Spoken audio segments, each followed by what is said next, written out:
American Center in Las Cruces, New Mexico. I think a lot of people, whether it's at the coffee shops or at the grocery store aisle or whatever, they still talk about, that half-court shot. And so some people will say, "Oh, Bob, that half-court shot, oh, that was, that won the game and all this stuff." I said, "Well, no, it didn't win the game. It allowed us to go into overtime, and what made it special was that we were able to win in overtime.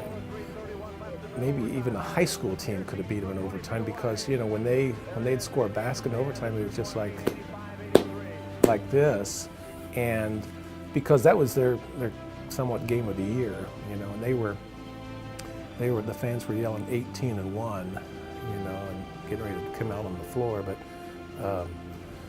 things just fell in place. First Greg Webb had to miss the free throw and had to go to, Brad Miley, and he got the rebound and passed me the ball, perfect pass, and I just happened to be at the right place at the right time. And so when I threw the ball up there to the basket, probably halfway there, the ball looked like it was going to go over the bankboard. And I'm thinking, oh my. And then all of a sudden, it went in. And people talk about the, cheerleader doing a little bit of a backflip or something. But again, what made it was, we were able to win in overtime. And I think Larry and Alex and Carl had fouled out. After that New Mexico State game, the next day we flew to Tulsa, and we went to practice that Friday night at Oral Roberts University. And so after practice, I remember Coach Hodges said, "Okay, guys, line up. We're all going to try to,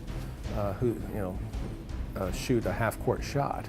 So, and I'm pretty sure I shot and I had an air ball, but the only person of all of us who hit the shot there in practice or after practice there was Larry Burke. With 7, Steve Reed throws it off to Heaton. He's there, puts it up. Got it! It's good! It's over! It's over! It's over! It's over!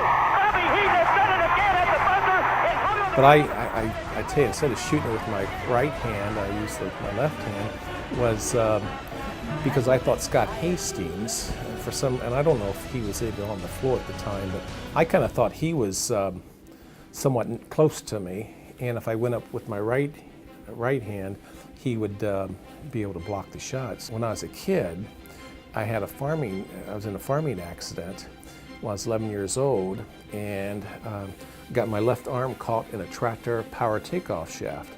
This would have been like 2 days after Christmas in 1967, and I got my sleeve caught into the drive shaft, and it broke the bone up here, and it kind of chewed me up here. And if it wasn't for my grandpa at the time turning the tractor off, I might have lost my left arm. So it's amazing how things fall into place. I guess look back in 51 years ago, or whatever it was. And now, I was able to hit the last second shot with my left hand. When we landed and we're looking out the windows, whoa, there's a lot of people at the airport here, And so we landed and we got out and go into our vehicles, and people were mobbing you and all this. And so I guess we got on like maybe a city bus is what it was. And so they was going to take us to Holman Center.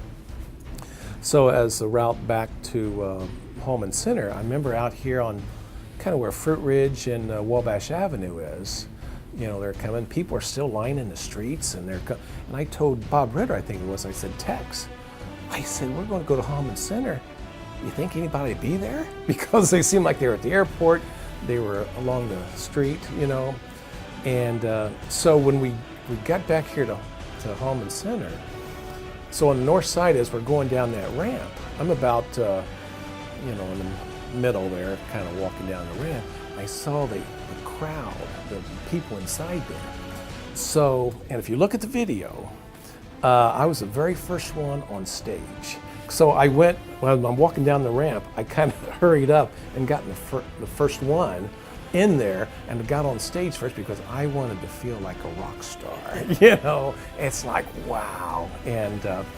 And so it was, it kind of topped things off. Having everybody come back and to reminisce and talk about the old times. But on top of that also is that I'm able to have my grandkids with me too. So here we are, you know, my daughter and son-in-law and my 5 grandchildren will be there as well. And so that's what makes it really special, is that I can share that moment with them. And so I'm looking forward to that.